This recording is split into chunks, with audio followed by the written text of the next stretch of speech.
രാമന്തളിയിൽ കുട്ടികളെ കൊലപ്പെടുത്തി യുവാവും അമ്മയും ജീവനൊടുക്കിയ സംഭവത്തിൽ പ്രതികരണവുമായി യുവതി.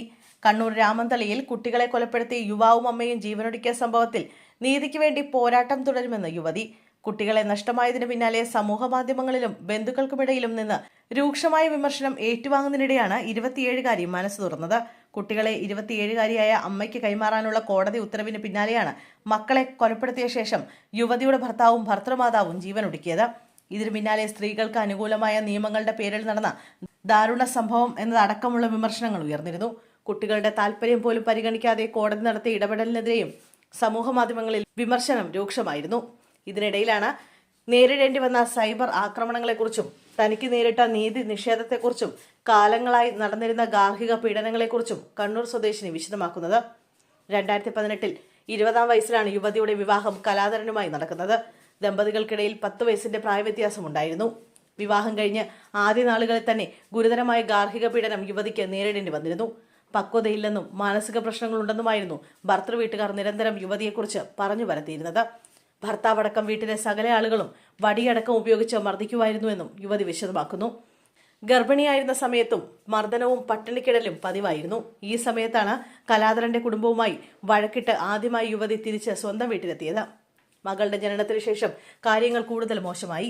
കലാധരന്റെ കാറ്ററിംഗ് ജോലിക്ക് സഹായിക്കാതിരിക്കാൻ മകളെ കാരണമായി ഉപയോഗിക്കുന്നുവെന്നാരോപിച്ച് കലാധരന്റെ അമ്മ ഉഷ 3 മാസം പ്രായമുള്ള മകളെ തന്റെ പക്കൽ നിന്ന് എടുത്തുകൊണ്ടു പോവുകയായിരുന്നുവെന്നും യുവതി ആരോപിക്കുന്നു. കുഞ്ഞിന് പാൽ നൽകാൻ പോലും തനിക്ക് അനുവാദമുണ്ടായിരുന്നില്ല. രാവും പകലും കലാധരനൊപ്പം ജോലി ചെയ്താലും കുഞ്ഞിനെ ഉറക്കാനോ കുളിപ്പിക്കാനോ ഭർത്തൃ വീട്ടുകാർ അനുവദിച്ചിരുന്നില്ലെന്നും നയൻതാര വിശദമാക്കുന്നു. കുട്ടികളെ ഭർത്താവിന്റെ മാതാപിതാക്കൾക്കൊപ്പം കിടത്തി ഉറക്കാൻ കലാധരനും കൂട്ടുനിന്നതോടെ തനിക്കൊന്നും ചെയ്യാനായില്ലെന്നും യുവതി വിശദമാക്കുന്നു. മകളെ ആശുപത്രിയിൽ കൊണ്ടുപോകുമ്പോൾ പോലും ഒപ്പം പോകാൻ തന്നെ അനുവദിച്ചിരുന്നില്ല. യുവതിക്ക് മാനസിക തകരാറുണ്ടെന്ന് പ്രചരിപ്പിക്കാനും ഭർത്തൃ വീട്ടുകാർക്ക് സാധിച്ചിരുന്നു. പീഡനങ്ങൾ അസഹ്യമായതോടെ യുവതി വീണ്ടും തിരികെ സ്വന്തം വീട്ടിലെത്തി. എന്നാൽ തിരിച്ചെത്താൻ കലാധരൻ നിരന്തരം ആവശ്യപ്പെട്ടുകൊണ്ടിരുന്നു. 2022 വീട്ടുകാരുടെ അനുവാദമില്ലാതെ യുവതി തിരികെ വീണ്ടും കലാധരനൊപ്പം പോയി. ഇതിനുശേഷം യുവതിക്ക് സ്വന്തം കുടുംബവുമായി യാതൊരു ബന്ധവും ഉണ്ടായിരുന്നില്ല. ഏപ്രിൽ മാസത്തിൽ യുവതിയുടെ മകൾ ആശുപത്രിയിലായപ്പോഴാണ് യുവതിയെ സ്വന്തം വീട്ടുകാർ വീണ്ടും കാണുന്നത്. കുഞ്ഞിന്റെ ശരീരത്തിലെ ചില പാടുകൾ എങ്ങനെ വന്നുവെന്ന് യുവതി ചോദ്യം ചെയ്തപ്പോഴേക്കും മരുമകൾക്ക് മാനസിക വെല്ലുവിളി ഉണ്ടെന്ന വിവരം ഭർത്തൃ വീട്ടുകാർ അയൽവാസികളെയും ബന്ധുക്കളെയും ധരിപ്പിച്ചിരുന്നു. 2025 മാർച്ച് മാസത്തിൽ കലാധരന്റെ അമ്മ ഇളയ മകന്റെ കുഞ്ഞിനെ നോക്കാനായി വിദേശത്തേക്ക് പോയിരുന്നു. ആ സമയത്താണ് സ്വന്തം കുട്ടികളെ നോക്കാൻ യുവതിക്ക് അനുവാദം കിട്ടിയത്. മാർച്ച് മാസത്തിൽ മകളെ കുളിപ്പിക്കുമ്പോഴാണ് സ്വകാര്യ ഭാഗത്തെ നീറ്റലിനെ കുറിച്ച് കുഞ്ഞ് പരാതിപ്പെട്ടത്. സംഭവം തുടർന്നതോടെ യുവതി മകളുമായി വിശദമായി സംസാരിച്ചു. അപ്പോഴാണ് രാത്രി മുത്തച്ഛനിൽ നിന്നും മകൾക്ക് മോശം അനുഭവം നേരിട്ടതിനെക്കുറിച്ച് യുവതി തിരിച്ചറിയുന്നത്. ബന്ധുക്കളോട് അടുപ്പമില്ലാത്തതിനാൽ വിവരങ്ങൾ ആരെ അറിയിക്കുമെന്ന് യുവതിക്ക് ധാരണയുണ്ടായിരുന്നില്ല.